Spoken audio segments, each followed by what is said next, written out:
Hello and welcome back to English Today. This is DVD 10 and the second DVD of your lower intermediate level. And in this DVD, we'll begin with another 3 episodes of our story, That's Life, followed by our special TV programs where our travel expert will be looking at capsule hotels. And then in our cinema program, we'll be talking about Bollywood. Then in the grammar section, we will study more about the forms will and going to in the future and their uses. We'll also study the past continuous tense and the different uses of the word like. So, I hope you enjoy yourselves.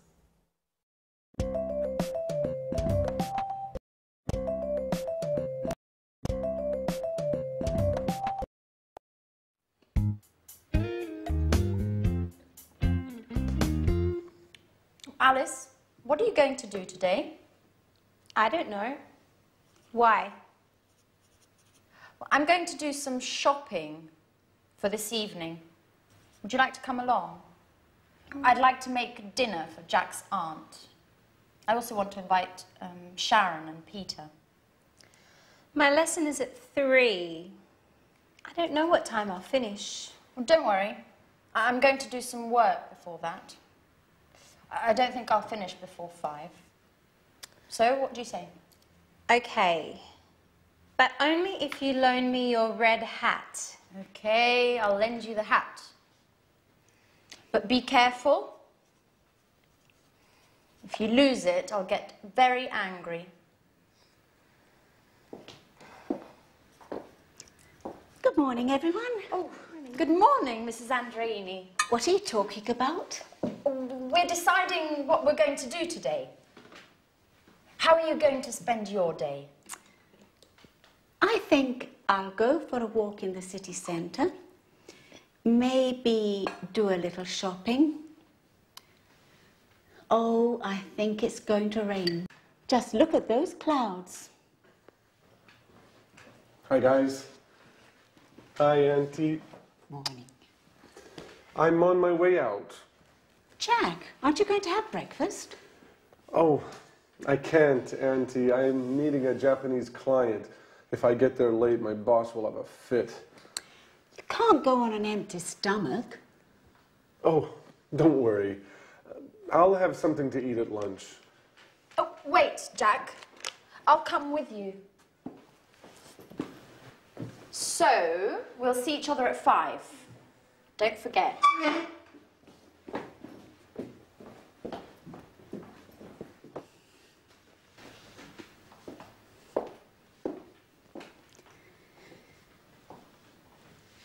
I'm worried about Jack. He's so thin. Maybe he isn't eating enough. Oh, he won't starve if he misses breakfast. He seems so run down and so distracted. He's always thinking about something else. Maybe he's in love. Excuse me a moment. I'll get that.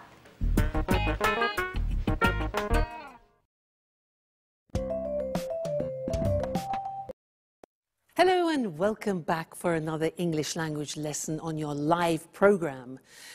I want to tell you something else about will. Remember that we learned will for snap decisions, like I'll buy it.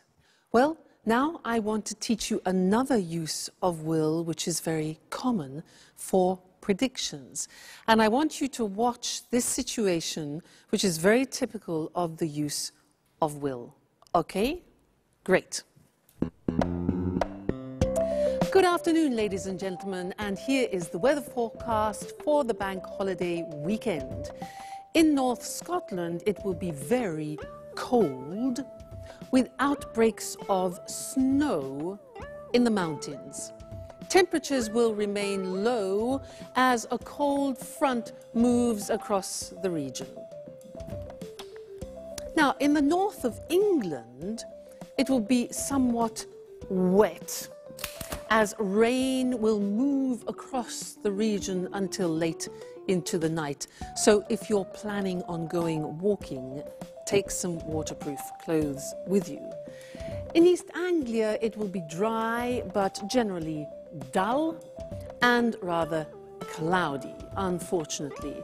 However, in South England, it will be a bright, clear day with sunshine, a day for the beach. And in southeast England, in the morning, it will be foggy, but then it will clear in the afternoon and there will be a wonderful warm wind. So, ladies and gentlemen, that is the forecast for your weekend, your holiday weekend, and I hope you enjoy yourselves. If I were you, I would go to South England where the sun is shining. Goodbye. Okay, now there I was telling you the weather forecast, and that is a typical example of when we use will. Let's look at the board. Now, will is easy, really. It's just the pronunciation which is difficult. I said tomorrow it'll be cold. You notice how it will becomes it'll. It'll. Strange pronunciation, yeah? So tomorrow it'll be cold. It'll be sunny. It'll be winter. It won't be sunny is the negative. Won't, remember the difference between will not, won't, and want, won't, want. So be careful with that pronunciation. So it'll be sunny and it won't be sunny, you could say, okay? So that's another use of will for predictions. So we have learned snap decisions, I'll buy it, and predictions, tomorrow it'll rain. So what do you think it will do tomorrow? We'll find out, won't we? Okay, see you in the next lesson. Bye.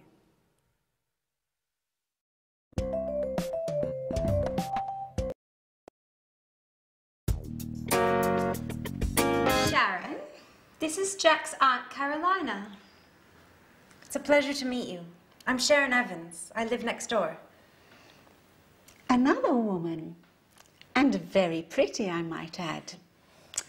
Let me guess, you're Jack's friend too? Who knows why my nephew prefers female friends? Excuse me, I have to go. Sharon, why don't you stay? You can get to know each other better. Sharon, I'm a little worried about Jack. He's so distracted these days. Maybe there's something you know I don't. Me? I don't know anything, really. It's strange. I know his work is going very well. Maybe there's a woman in the picture? Listen, I'm very sorry. As I told you, I don't know anything about it. Now, I really must get going. Okay. What's the matter, Sharon? You look a little upset. I'm fine. Just a little tired, that's all. Listen, Sharon, you seem like such a nice girl. May I ask you a favor? Certainly. Go right ahead. You know I'm going to leave in a few days. When I leave, will you take care of Jack? It would make me feel so much better. Oh, well, I don't know. I don't know if I can do that. And why not? I'm not really the right person. And I'm also engaged to Peter. We live together.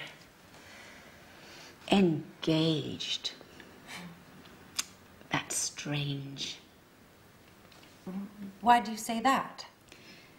Because love is joyful, my girl. And you seem, well, you seem so unhappy.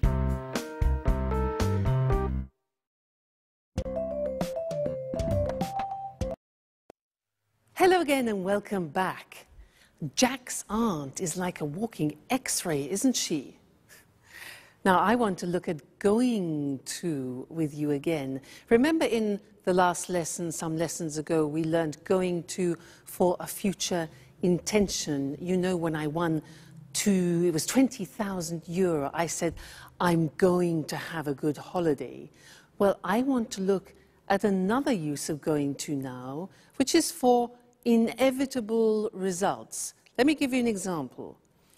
If I take this jug and this glass, and I start pouring water like this into it, right I say stop, it's going to overflow. You can see it happening, and the result is inevitable. So this is another situation when we use going to. Let me give you some other examples. For example, let's think football. Yeah, you see the umpire, the referee. You see the referee, yeah? He does this. Red card. Inevitable result is he's going to send off a player. Red card. Look at this.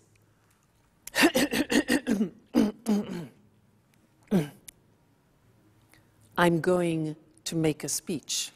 I'm clearing my throat. I'm preparing myself. The inevitable result is I'm going to make a speech.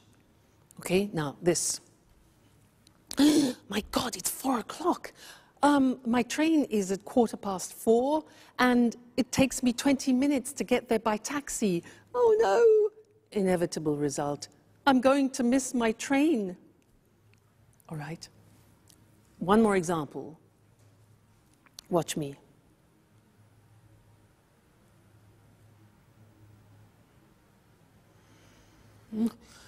I'm going to fall asleep. That's the inevitable reaction, okay? So I want to look at those with you on the screen now. Let's have a look. So before we said that we use going to for future intentions, so let's remind ourselves of that. So I'm going to learn Portuguese, for example, or he's going to make a speech. These are intentions, okay? Be careful, you're going to drop those plates. Okay, so when it's an intention, you often think about the plan, you've planned it before. Remember that? I'm going to go on holiday, I'm going to buy some beautiful plates. It's all planned and programmed. But going to, in this situation I showed you, is for something you see is about to happen. So, I look at my clock. I'm going to miss my train.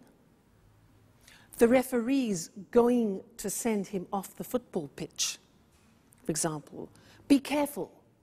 You're going to lose the match in the football situation, for example. Okay? So these are all things that are going to happen. You see them, and it's inevitable. So you need to decide between the two situations, all right? Whether it's an intention or whether it's a predictable action or result. Now, an intention for you is you are going to be very good at English, okay? That's a future intention. Good. So that's going to, and I'll see you again in the next lesson. Bye.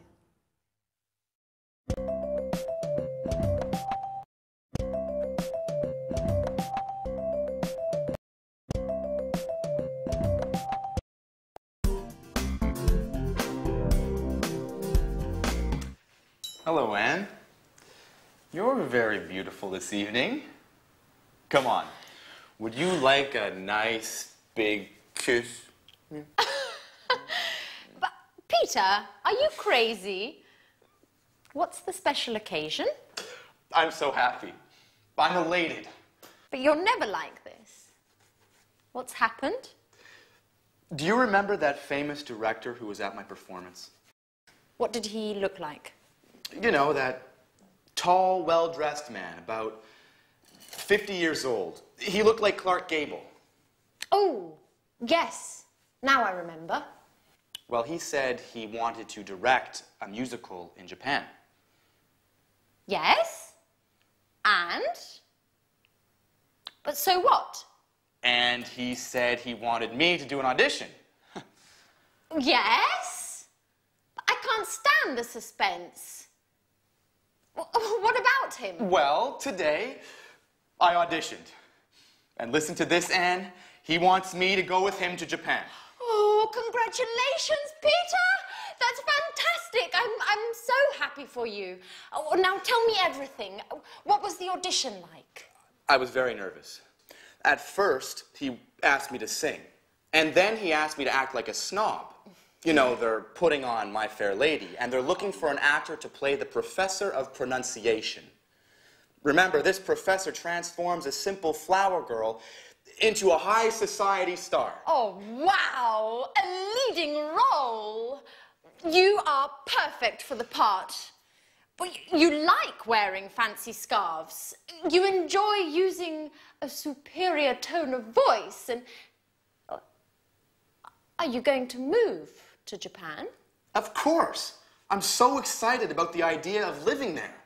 I wonder what it will be like. What does Sharon think about all this? Well, she doesn't know yet. You know, she's so moody. I need to find the right words. Anyways, all I can think about now is celebrating. Do you want to go dancing? But you hate dancing, Peter. I know, but I want to be crazy tonight. Put on your best dress. I want you to look like Sophia Loren. Hey, what's happening here? You're kissing each other. Alice, now hold on. I'm leaving for Japan. For Japan? What are you going to do in Japan? I'm going to act in a great musical, My Fair Lady. That's amazing. And when are you going to leave? I don't really know yet. I think we're going to leave in 2 or 3 weeks, at the most. And what does Sharon think about this? Sharon? Sharon? All you want to know about is Sharon. I imagine she'll be very pleased to come with me. At any rate, it's time to party. We're going dancing. Would you like to join us? Dancing? Why aren't you always like this? Going to Japan is making you much more fun.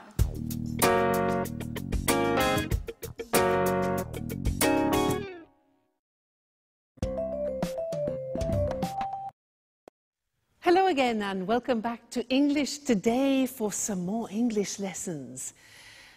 Japan. Now that's an interesting destination, isn't it? Have you ever been there? No, neither have I. I'd love to go. Now, in this lesson, I'd like to do some revision about the simple past, irregular verbs. And I want to do a type of quiz with you. It's very simple, just to see if you can remember the irregular verbs, okay? I will say something, a phrase, in the positive form, in the past. Let me give you an example. I said that yesterday. Now, you have to find the infinitive of the past tense and formulate the question. So, I said that yesterday. What's the question? What? Remember, yeah, the auxiliary for the simple past is did. What did I? Now, said is the past tense of what? Say. Exactly. So, what did I say yesterday? All right, that's the quiz. I say the positive form, you make the question form. All right, let's start. Okay. I sold it yesterday. I sold it yesterday. When? Sold. When did I sell it? Okay, sell, sold. Next one. I met him on Monday. I met him on Monday. Met. So when? Yeah, okay. When did I meet him? When did I meet him? Very good. Next one. I came by train. I came by train. How? Came. Did I come? All right. How did I come? Very good. Next one. I had a problem. I had a problem. Be careful. I had a problem. What problem did you have? Remember, have always takes the auxiliary in the past tense and in the present tense. So, what problem did you have? Great. Next one. I bought it in England. I bought it in England. Where did you buy? Very good. Where did you buy it? Great. Next one. I found it on the bus. I found it on the bus. Where did you find? Found. Where did you find it? Good. Next. I thought it was good. I thought it was good. What did you think about it? Think, thought. What did you think about it? Great. Next one. He was at home. He was at home. Where? Be careful. Was. The verb to be, remember? An exception. Where did he be? No, you can't use the auxiliary with the verb to be, so he was at home. Where was he? Okay, so don't forget that. The verb to be is an exception, doesn't use auxiliaries. Right, next one. I flew by British Airways. Flew. How did you fly? Okay. I saw the film yesterday. I saw, S-A-W, the film yesterday. When? Did you see the film? Okay, great, we're getting good. I drank some wine. I drank some wine. What did you drink? And the last one, I took an aspirin. Took, T-O-O-K. I took an aspirin. What did you take? Fabulous. Let's go and look at those on the board now quickly, just to remind you also of the spelling, all right? So, I said that yesterday. What did you say? Said, infinitive, say. I sold it yesterday. When did you sell it? I met him on Monday. When did you meet him? I came by train. How did you come? I had a problem. What problem did you have? I bought it in England. Where did you buy it? I found it on the bus. Where did you find it? I thought it was good. What did you think about it? He was at home. Where was he? No auxiliary. I flew by British Airways. How did you fly? I saw the film yesterday. What did you see? I drank some wine. What did you drink? And I took an aspirin. What did you take? Great. You see, it's really just a question of practice. With the irregular past tense verbs, it's a question of memory and familiarizing yourselves with them. It will come with practice. Okay, great. So, see you in the next lesson. Bye.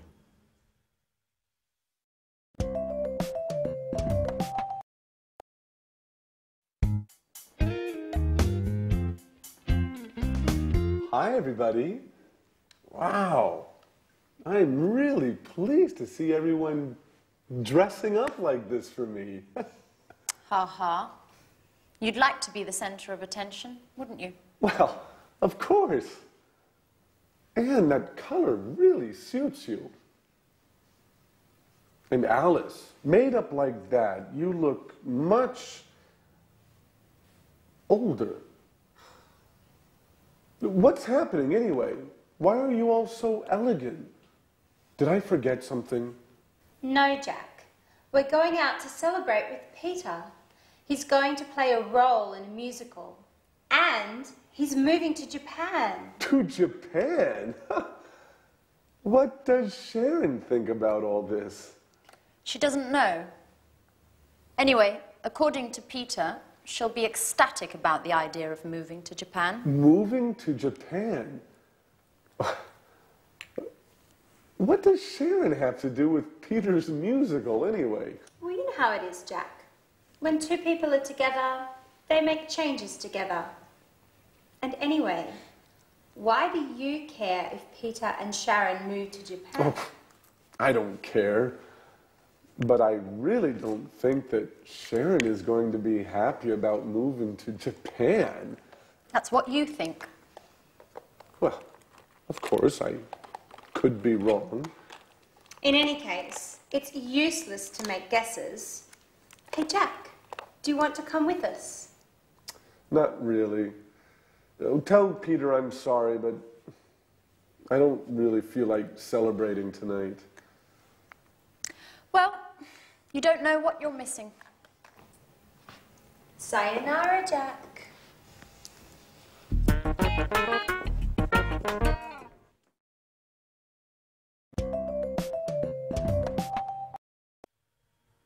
Sayonara. Do you know what that is in English? Well, it's hello, hi, howdy, how you doing, how's it going? Sayonara. In that episode, we heard 3 interesting uses of like. Now, Anne said, what did he look like? Peter said, I wonder what it'll be like. And Peter also said, would you like to go dancing? Interesting, hey? This word like in English is really very, very interesting because it has different uses and different meanings. And Mr. Monkey is going to help me explain them to you. Now, if I ask the question, what would he like to do? What would he like to do? Mr. Monkey, what would you like to do? Mr. Monkey, you know what he said? He said he would like to find a Mrs. Monkey. Well, that's natural. What does it express? What would he like to do? Would like expresses desires, wishes, and wants. So that's one form. What would he like to do? What is his desire? Would like with the conditional form. That's one. Next one. If I ask what does he like in the present tense, what does he like?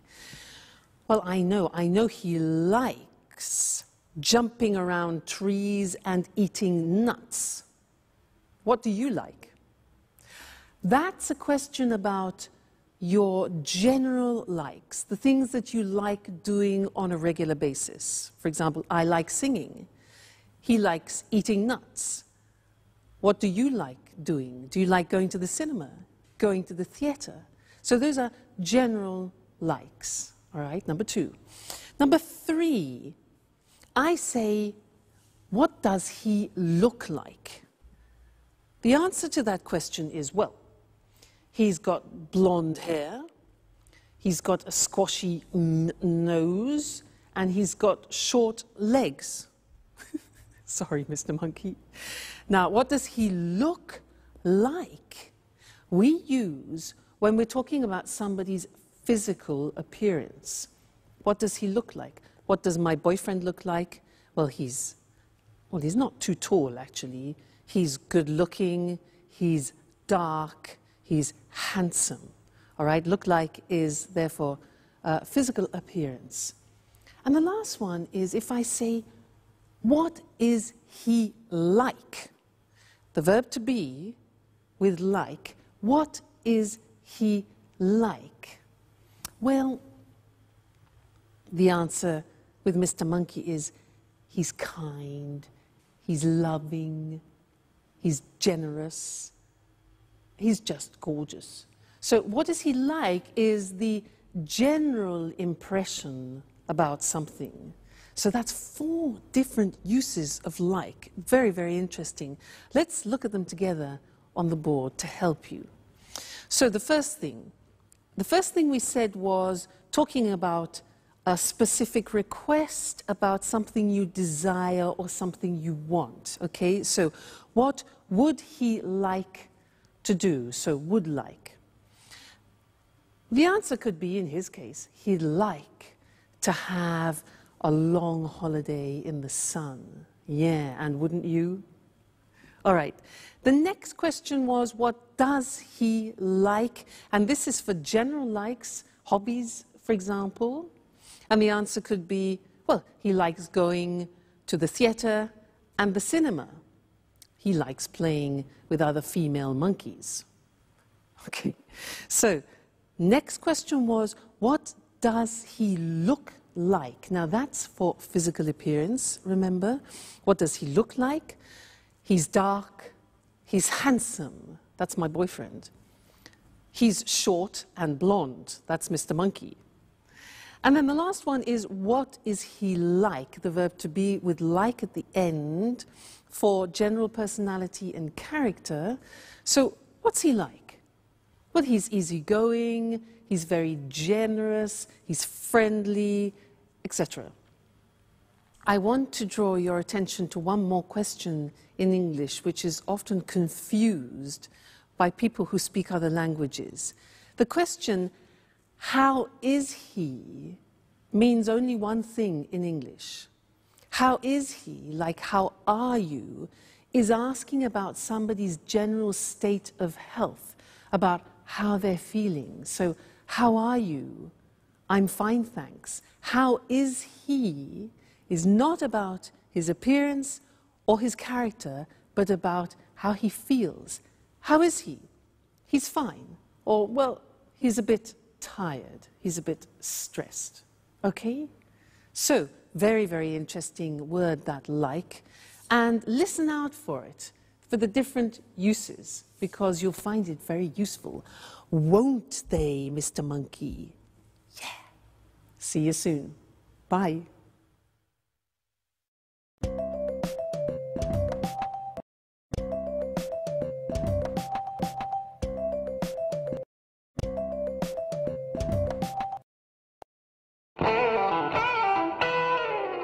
Yes, sure. Okay, 4 o'clock is fine. I'll see you later. Bye. Who are you speaking to, Sharon? To the museum I sent my CV to. I'm going to have an interview this afternoon. Ah, great. But I really don't understand why you're in such a rush to find a job. You know very well I don't enjoy being a tour guide. Now, let's get back to us. Where were you last night? You didn't get home until 3 in the morning. I was out with Anne and Alice. Listen, Sharon, I have to tell you something very important. What's the matter, Peter? Is something wrong? Well, not really wrong, but yesterday, remember when I was waiting for you outside the gym? You saw that director, didn't you? The one who wants to put on a musical in Japan? Yes, that's the one. Well, he asked me to audition. And? Well, we had a meeting, and the audition went very well. It's a shame you weren't there. I was fantastic. Let me tell you what happened. Firstly, when I arrived, they were rehearsing the first scene of My Fair Lady. A girl was selling flowers in the street. People were passing by without noticing her. Two men were watching the scene, laughing all the while. Then I sat down because I didn't want to interrupt anything. After that, all of a sudden, the director noticed me. He called out to me and asked me to play one of the roles. And here comes the best part. Finally, while I was singing, he interrupted me and he shouted, "Great, my boy! The part is yours." Can you believe it, Sharon? I got the leading part. I'm really happy for you, Peter. You should be happy for both of us. Why is that? Because we're going to leave for Japan in 2 or 3 weeks at the most. You'll come with me, won't you, Sharon? Japan? But how? This is such a surprise. I don't know, Peter. I certainly wasn't expecting this. What's the problem? A change will do us both good. What's keeping you here? You don't seem happy with your work. That's true. I wanted to change, but I certainly wasn't expecting this. This is so sudden. I'm completely confused.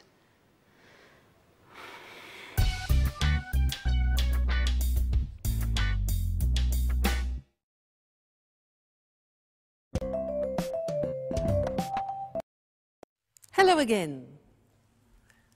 Peter and Japan, or Jack and England? Sharon, the choice is yours. What would you choose? Now, there was something that Peter said in that episode which is interesting and that I'd like to teach you now. He said, while I was singing, he interrupted me and shouted, "The part is yours." While I was singing, he interrupted me. Now that is an example of the past continuous tense, which is what I'd like to look at with you now. And I want to give you some examples of that if you listen, using my friend, the alchemist. Now this is the alchemist. And he travels through many countries looking for magical potions to help people. And he was traveling in Tibet for many, many days and was extremely tired. So he decided to lie down and rest. So Mr. Alchemist rested in the mountains of Tibet. And while he was resting, a magical butterfly from Tibet rested near his head to protect him. And these butterflies in Tibet protect good people from the evil around. And there are evil things in the mountains of Tibet. So, while he was resting and regaining his energy, suddenly a ferocious lion appeared and saw the alchemist and the butterfly resting and thought, "Ha-ha, a great two-course dinner, a starter and a main course." As he was preparing to attack, the butterfly saw him but didn't move. As the lion was getting closer, suddenly the butterfly turned and cast a spell on the lion, and the lion bit off his tongue and died. That was the end of the lion. And the alchemist survived. Let's look at the language that I use there, the past continuous.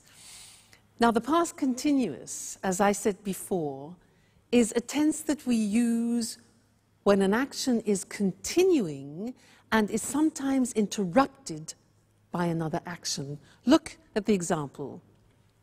He was sleeping when the lion attacked. She was working when it happened. Now, you noticed it's I was, you were, he, she, it was, we were, you were, they were, plus the infinitive form and ing. So, she was working when it happened. We were watching TV when he phoned.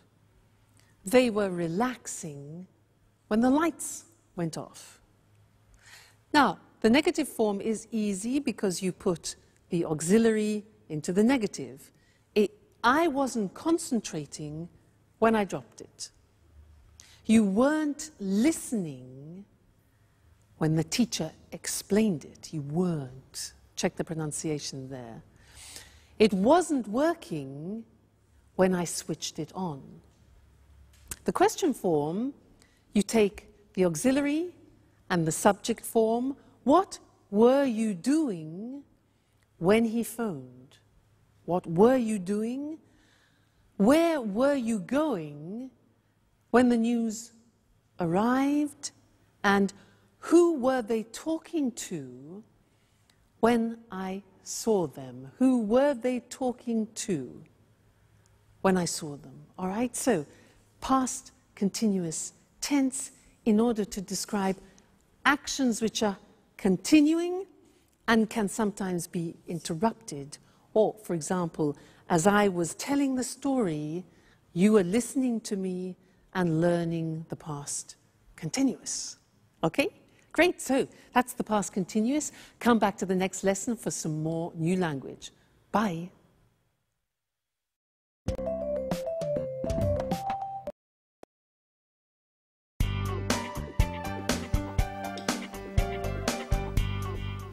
Hi, Anne. What's that smell? What are you cooking? I'm cooking roast beef. Wow, I'm starving. You know, my sweet Anne, I was thinking about you today, about how you take care of Alice and me. You were fantastic. It's something I've been wanting to tell you for a long time. Come on, Jack. Stop it. Stop making fun of me. Oh, but it's true, Anne.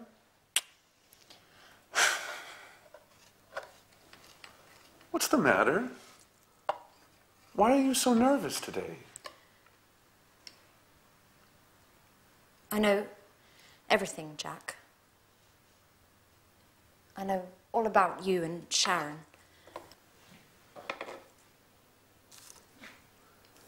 And what is it exactly that you know? That you had a relationship many years ago, and that maybe you are still in love with her. And how did you find this out?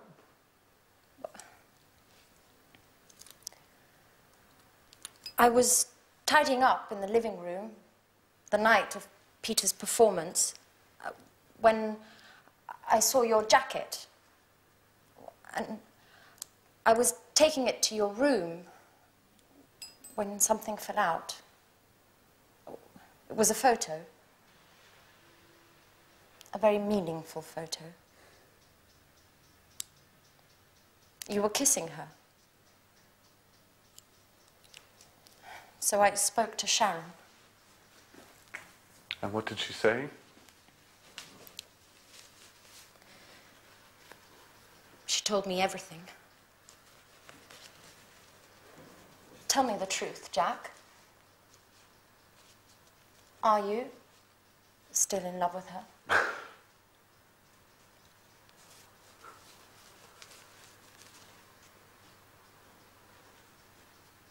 Well,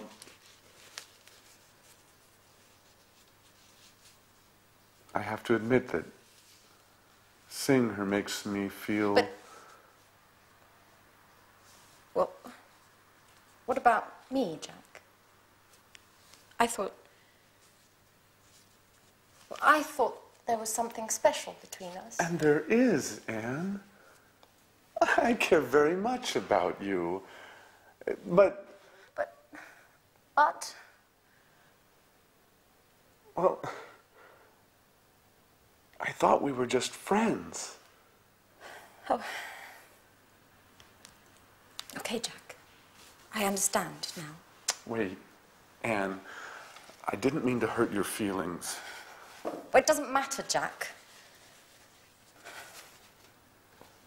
Just remember, Sharon is going to Japan.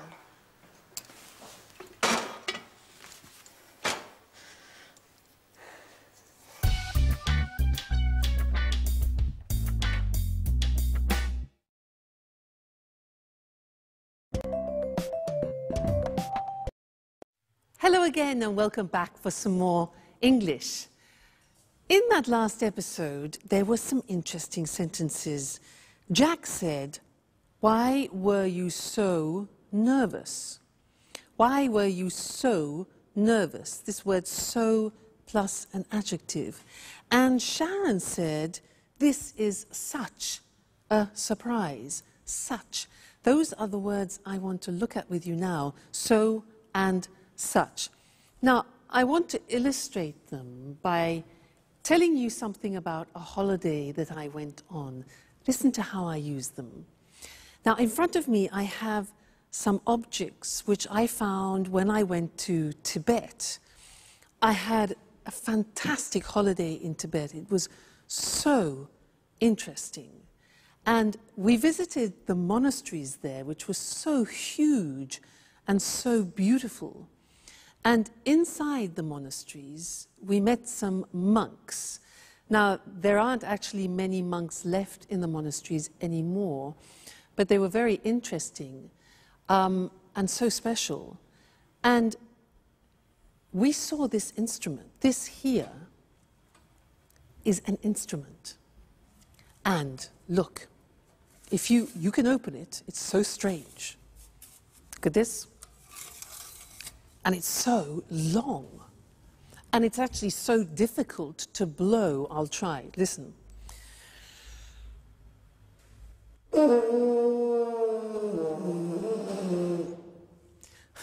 Well, when they played it in Tibet, it was much easier. Anyway, so interesting, this. So they have these instruments. And the monks wear these hats, look. Look. Oh, so strange, hey? Look at them. Very strange. So, or very interesting. And in Tibet, obviously, the temperatures are low, and the Tibetans have a special type of milk. And this is a container where they keep the milk, and the milk is yak milk. It comes from these unusual cows with long hair and horns that make this milk, yak milk, which is so unpleasant if you're not used to it. But anyway, it was such an interesting trip that I really recommend you should go and visit Tibet. Now, as I was describing Tibet to you, I was using both so and such. Let me show you how that works. So is usually followed by an adjective. The example is, Tibet is so interesting. Interesting is an adjective. So interesting, and it gives the impression of being very, extremely interesting, okay? We were so impressed by Tibet. So plus adjective. These instruments are so difficult to play, okay? They're so difficult to play. The monasteries are so huge, and it was so cheap. In fact, the holiday was so cheap. All right, so followed by an adjective. Now, such. I said it was such an interesting trip. Now, look at that. It was such is then followed by the noun, And if you have an adjective describing a noun, that goes before. So look, it was such an interesting trip. Okay, not easy. It was not a such interesting, but such an interesting trip. Another example, it was such a different experience. So such goes before the noun and its adjective. In the plural, look at what happens. They sang with such deep voices. Yeah, in fact, in Tibet, the monks, they sing in their boots. They sing, incredible sound. You notice in this example, we take out a or an, which is the indefinite article, and it becomes they sang with such deep voices. They wore such strange hats. All right? So and such. So we use with adjectives, such we use with the noun and its adjective. All right? So Tibet is so interesting. I recommend you go there for a trip. Okay. Great. Well, I look forward to seeing you in the next lesson for more English. Take care and keep practicing. Bye.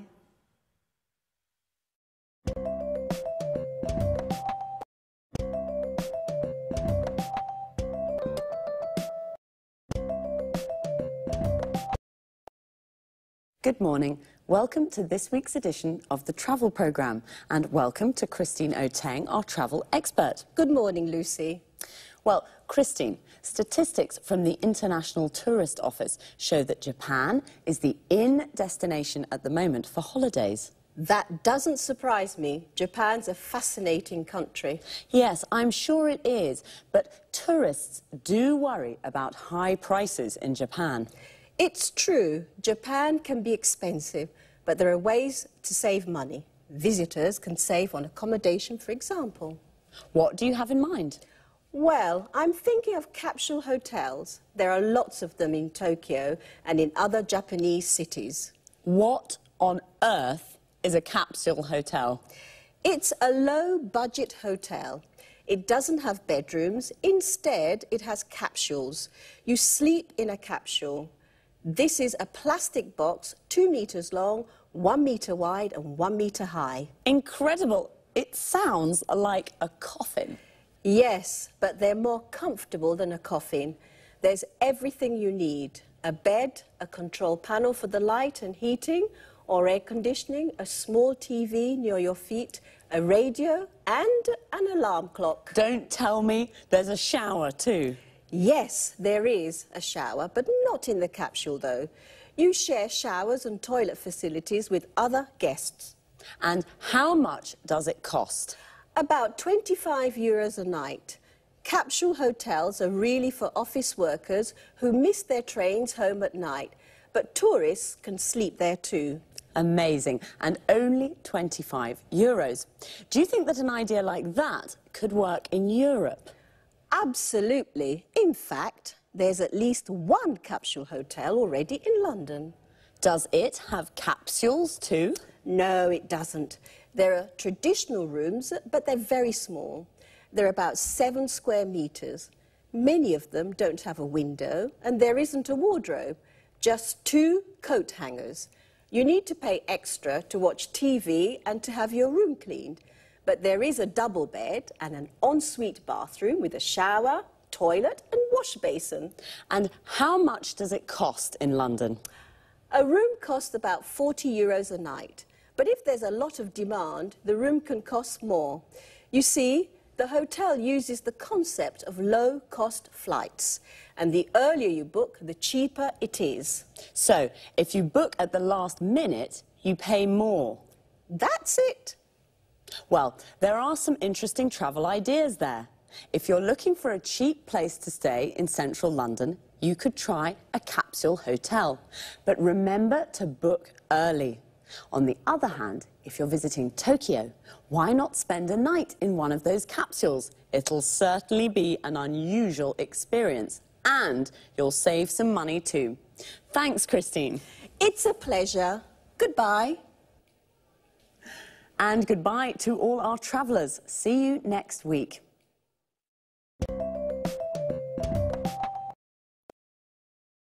Christine said Japan is the in destination at the moment. We say something is in when it's fashionable and popular. We can say green is in, or green is the in colour. This means that it's a popular colour at the moment. And did you know what a capsule hotel is? I didn't. It's a low-budget hotel with capsules instead of rooms. Low budget means it doesn't cost very much, so a low-budget hotel is cheap accommodation. Remember, accommodation is the place where you sleep. How much does it cost? This is the question you ask when you want to know the price of something. It costs about €25 a night. Notice we say the price of a hotel room, about €40 a night. We use about before the price to indicate that it isn't exact. It could cost a little more or a little less. And we say €40 a night. This means for one night. In London, the earlier you book a room, the cheaper it is. To book means to reserve. So you should book early. This means you should reserve the room as soon as you can, because if you book at the last minute, it's more expensive. At the last minute means very late, just before you leave. So now let's look at some hotel vocabulary. A double room is a room with a double bed, a bed for two people. A single room is a room with a single bed for one person. Usually in a hotel room, there's a wardrobe, the place where you put your clothes. An ensuite bathroom is a private bathroom for your use only. In low-budget hotels, you often have to share the showers and toilet with other guests. Guests are the people who stay in a hotel. To share means that it's not only for you. When it's cold, you use the heating to make a room warm. In summer, when it's hot, you use the air conditioning to make a room cool. That's all for this time. Take care and see you next week.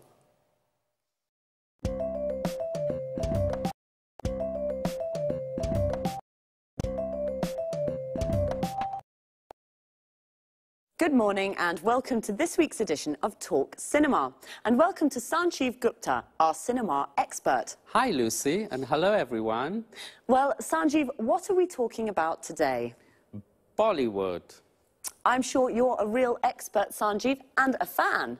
Absolutely. I adore Bollywood films. You know, my brother's a director in Mumbai. Interesting. First of all, let's explain to our viewers what Bollywood is. Of course, Bollywood's the name given to the Indian film industry. It comes from Bombay and Hollywood, Bollywood. Bombay's the center of the Indian film industry. Bombay's now called Mumbai, but the name Bollywood is still used. As you seem to be such an expert, I can ask you lots of questions. Fire away. How many films are made in Bollywood each year? About 800, the same as the number of films that are made in Hollywood. Wow, filmmaking's a really big business in India. That's right. Did you know that 14 million people in India go to the cinema every day? 14 million every day? I don't believe it. That's a huge number of people. That's right. There are lots of people in India, remember, but even so, it's a large number of cinema goers. It certainly is. But tell us, is it true that Bollywood's now becoming more known internationally? Yes, it is. Many people from India now live overseas, especially in the UK and the USA. Today, in the UK, Bollywood films are screened in normal cinemas and are also broadcast on TV. The films are becoming popular with new audiences. Also, you know, Hollywood's beginning to copy Bollywood. The film Moulin Rouge, for example, used lots of ideas that are common in Bollywood films. I see. But what's so special about Bollywood films? The films are full of colour, with beautiful traditional Indian costumes and lots of Indian music and dancing. But there's one thing I don't like. The storylines are nearly always the same. Love stories, I mean. I see. What about the actors? Does Bollywood have its own film stars? It certainly does. They're very famous and very rich, just like Hollywood stars. Well, stars are the same everywhere. But tell us, Sanjeev, are there any problems facing Bollywood? Unfortunately, there are. Illegal copying is the biggest problem facing the Bollywood studios. They lose lots of money because of piracy. Another problem is that young audiences are becoming bored with the traditional love story formula. Today, the studios have to create new storylines. A typical new film is the one that is set in a call center in Mumbai and follows the lives of 6 young Indians working there. Did you know, Lucy, that many young Indian graduates now work in call centers? They answer calls in English from customers in the US and the UK. Yes, I have heard of the new call centres in India. So the film mirrors real life. It sounds fascinating. Well, Bollywood's booming and is becoming more known internationally. The stories are rather similar, love stories. But some new, interesting storylines are creeping in, right, Sanjeev? Right. Thanks, Sanjeev, and goodbye. Goodbye. See you again next week for another edition of Talk Cinema.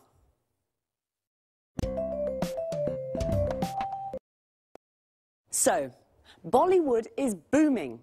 We say something is booming when it is growing quickly and becoming successful. Bollywood is the name of India's film industry. The film industry is everything connected with making films. The music industry is everything connected with making music. Sanjeev said that Indian films are screened in cinemas in the UK and broadcast on TV. We say that a film is screened in a cinema, which means it is shown there, and a film is broadcast on TV means it is shown on TV. Well, I didn't know there were so many cinema goers in India.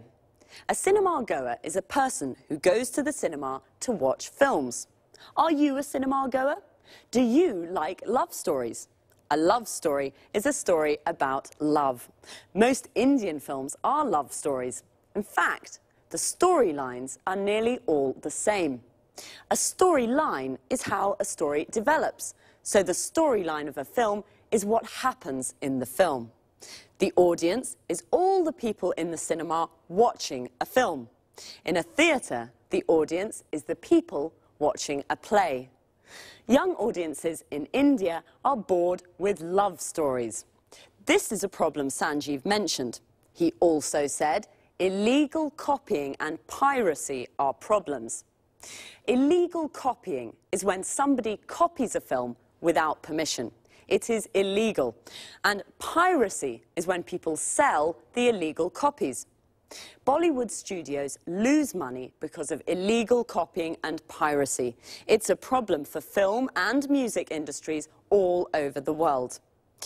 Do you remember the expression Sanjeev used when I told him I had lots of questions for him? He said, "Fire away." This is an informal way of saying, ask me those questions. Bye for now. See you next week.